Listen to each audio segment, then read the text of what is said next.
Hello everyone, today in this video I will be cooking. We will prepare a pizza and these are all the things we are going to need. Not a lot of ingredients, right? I mean, at least for the dough, because that's the first step. We are going to prepare the dough. And to prepare it, we are going to need the flour, we are going to need the baking powder, 1 egg, salt, that white pot right there, that is sugar, a bowl so we can mix everything, and a scale so we would know exactly how much of each ingredient we are going to add to the dough. So there's one extra ingredient that we are going to need, water, that it needs to be a little hot, but not so much, around 40 degrees Celsius, so it helps to dissolve things and also to mix all the ingredients.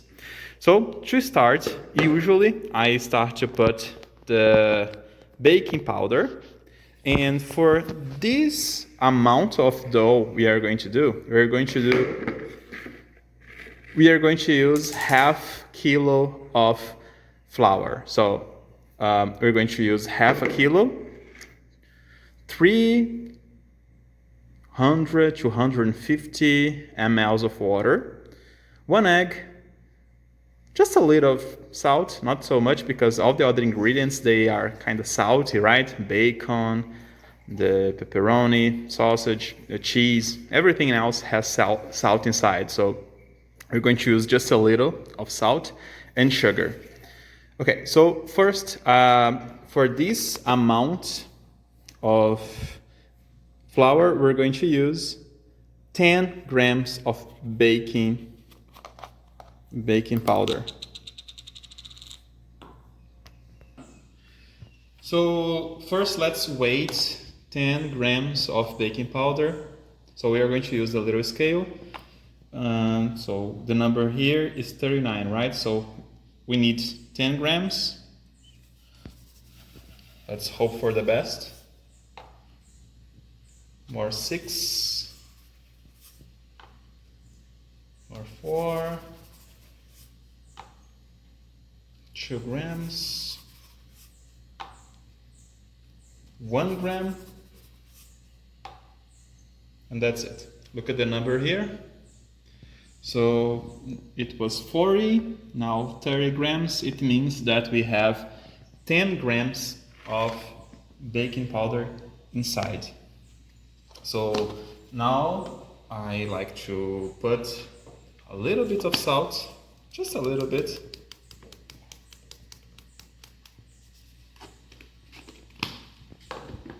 One teaspoon, usually more or less, of sugar.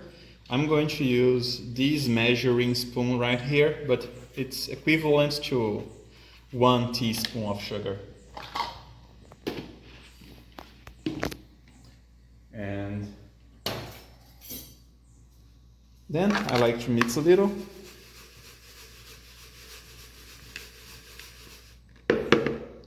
Now I will break the egg. By the way, this egg, we got it from the hen house that I showed you guys on the other day. So now I think it's okay, we can start mixing this. So in this part I use a spoon, after I'm going to use the hand, but for now I'm going to use this spoon to mix the liquid ingredients first.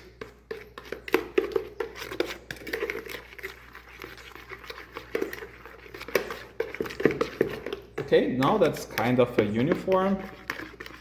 I'm going to put the water. So this is a measuring cup. It's very useful because it has here the measurements. So we know exactly the amount of the ingredient we are using in our recipe. So I'm going to put here, let me see, mLs right here. Let me put the rest. I'm going to use 250, more or less. All right. As you can see, mLs 250. Okay, the temperature is good.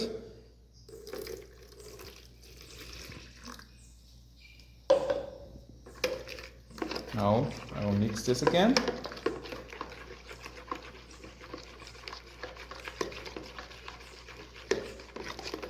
Okay, once you are done mixing this, now is the part that you start adding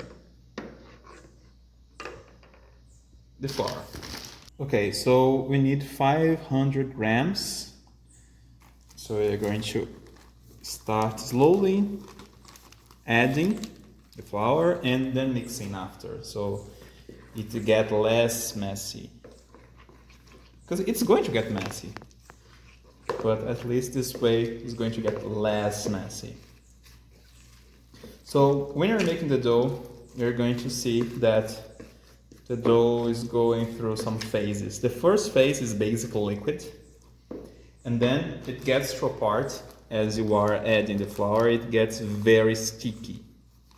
And you know when the dough is good when you are handling the dough with your hands and it doesn't stick on your hands anymore. You guys will see. Okay, according to the scale, I still have 200 grams of flour to add.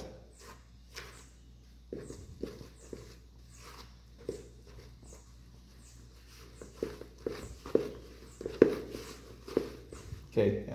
Can you see? It's not liquid anymore. It's getting a little bit more solid, but it's very sticky. If I put the spoon here, you can see it's very, very sticky.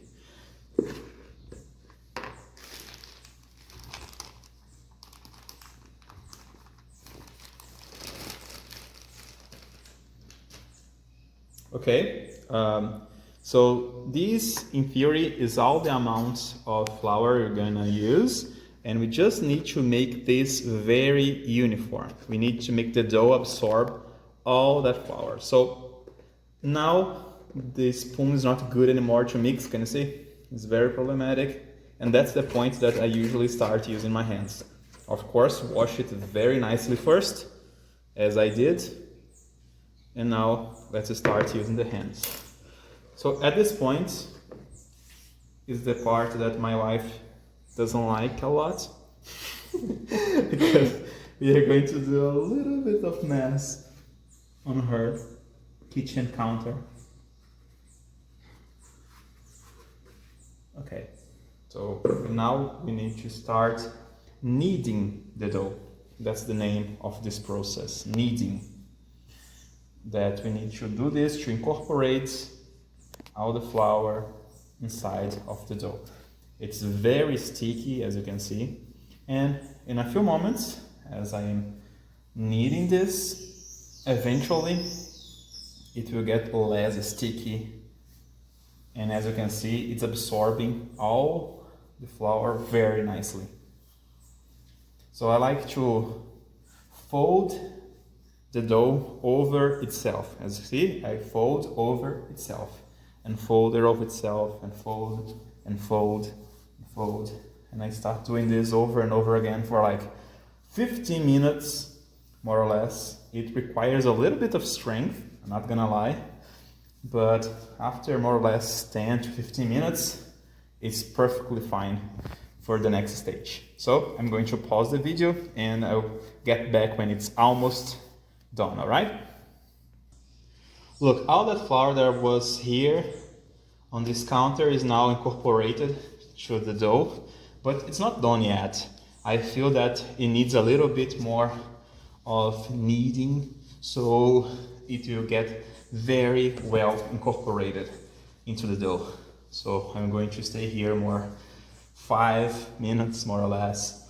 But as you can see, my hands, they are like not sticking to my hands anymore. You know, that's almost ready. So you don't need actually to put more flour inside because you know it's good.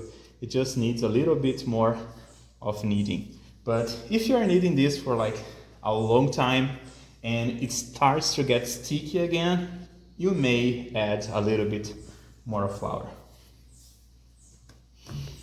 Now that the dough is almost ready, I'm going to ask my helper to help me finish the dough. All I can say, well, the internet.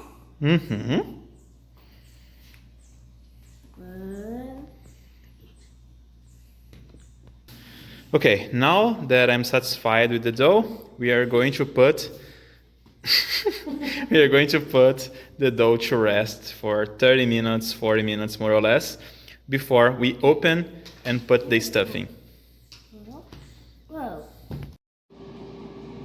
We're going to use the air fryer to bake our pizza, and right now it's preheating.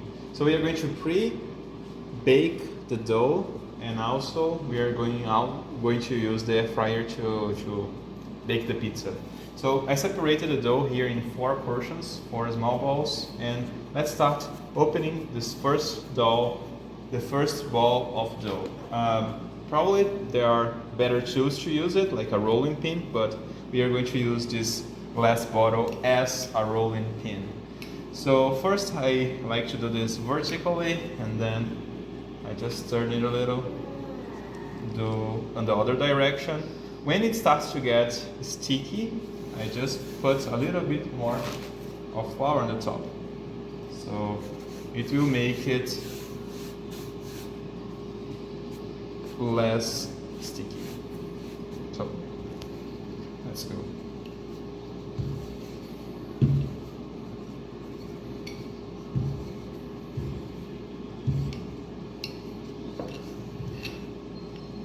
So you can control more or less the thickness of the dough,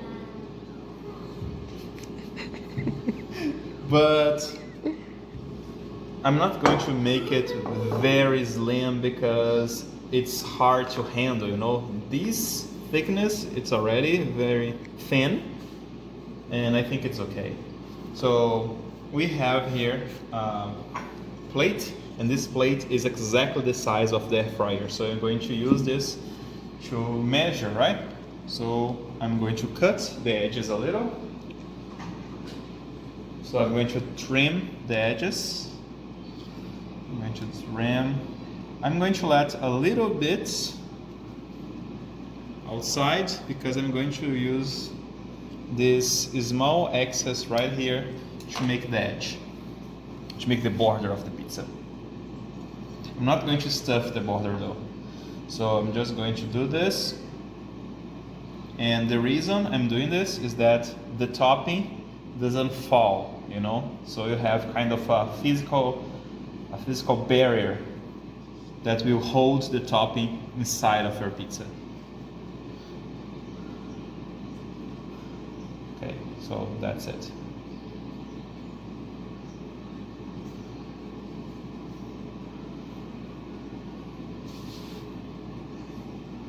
Probably is going to be enough for 5, maybe 6 pizzas this size.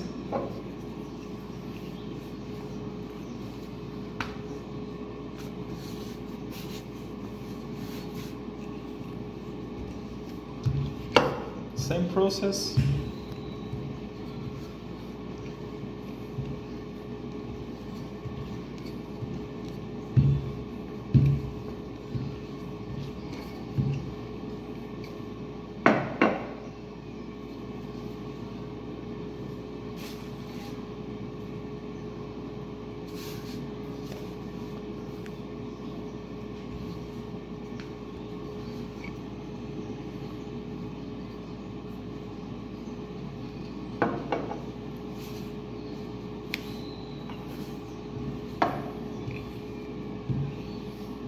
So, as expected, we have 4 pizzas ready to preheated, but we need to do we have to make some small holes inside, like this, so when the temperature hits, when it goes into the oven, it doesn't crack, you know.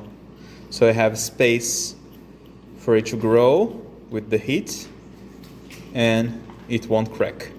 So it's important to do small holes. I do this with a fork, we have to do this all over the pizza and have to do this with all of them. Some people also like to put a little of olive oil on the top, you know, so you get a cool color when you preheat it. But for now, it's okay.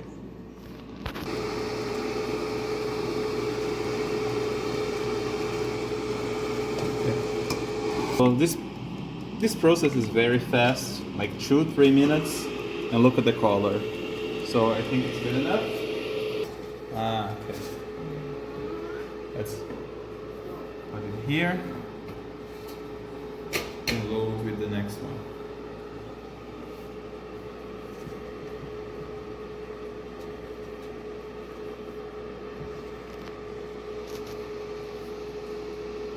Now we are going to do the topping. We are going to start with the tomato sauce. Spread the tomato sauce. Just a little, actually. Usually we don't put a lot. Just kind of get the bottom dirty. Okay, now after you're going to go with the cream cheese.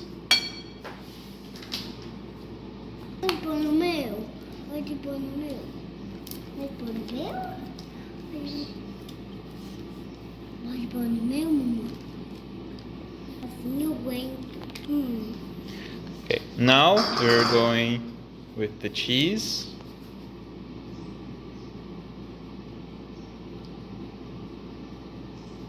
When we put this inside the oven, this cream cheese is going to melt and spread all over the pizza.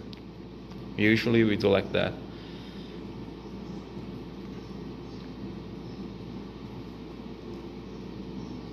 A lot of cheese because cheese is delicious.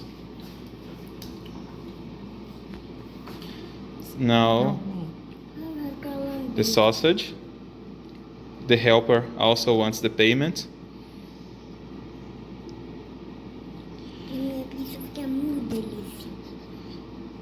Bacon.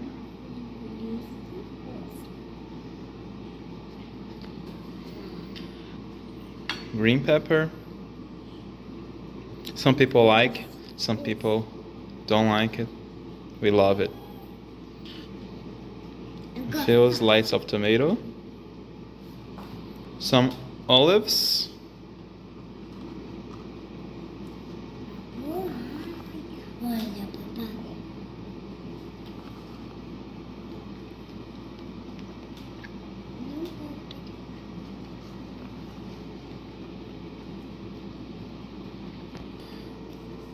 And the final touch, a little bit of oregano, because a pizza without oregano is not a pizza. And that's it. Now when we are going to eat the pizza, we're going just to put it back in the air fryer, and that's it.